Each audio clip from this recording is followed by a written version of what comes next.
भारतीयांसाठी कालचा दिवस धक्कादायक ठरला। पॅरिस ऑलिम्पिकमधून कुस्तीपटू विनेश फोगट हिला अपात्र ठरविल्यानंतर प्रत्येक भारतीयाला धक्काच बसला।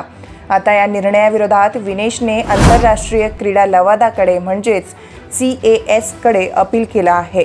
याबाबत आज निकाल दिला जाणार आहे। यामुळे आजचा दिवसही भारतीय क्रीडा रसिकांसाठी महत्त्वाचा ठरणार आहे।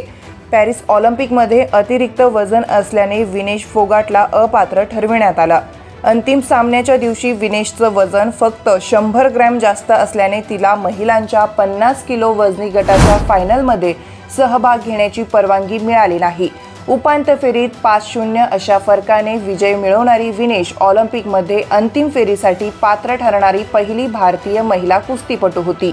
अपात्र ठरविल्यानंतर विनेशसह भारतीयांनाही धक्का बसलाय। विनेश फोगटने आता तिला संयुक्त रौप्य पदक मिळावं अशी मागणी आंतरराष्ट्रीय क्रीडा लवादाकडे केली आहे। कॅशने विनेशच्या बाजूने निर्णय घेतल्यास आंतरराष्ट्रीय ऑलिम्पिक समितीला विनेशला संयुक्त रौप्य पदक द्यावं लागेल। विनेश फोगटने यापूर्वी अंतिम सामना खेळण्याची कॅशकडे मागणी केली होती, परंतु तिला अंतिम फेरीत सामील करून घेण्याच्या आवाहनावर कॅशने नकार कळवला। अंतिम सामना ते थांबवू शकणार नाही असं सांगण्यात आलं। त्यानंतर फोगाटने संयुक्त रौप्य पदकाची मागणी केली। आता कॅश या प्रकरणावर आज म्हणजेच 8 ऑगस्टला अंतिम निर्णय देणार आहे। आंतरराष्ट्रीय क्रीडा लवाद म्हणजेच court of arbitration for sport CAS ही एक स्वतंत्र संस्था आहे, जी 1984 मध्ये मध्यस्थीद्वारे खेळाच्या संबंधित विवादांचं निराकरण करण्यासाठी स्थापन करण्यात आली आहे। याचं मुख्य न्यायालय लॉसने स्वित्झर्लंड इथे आहे।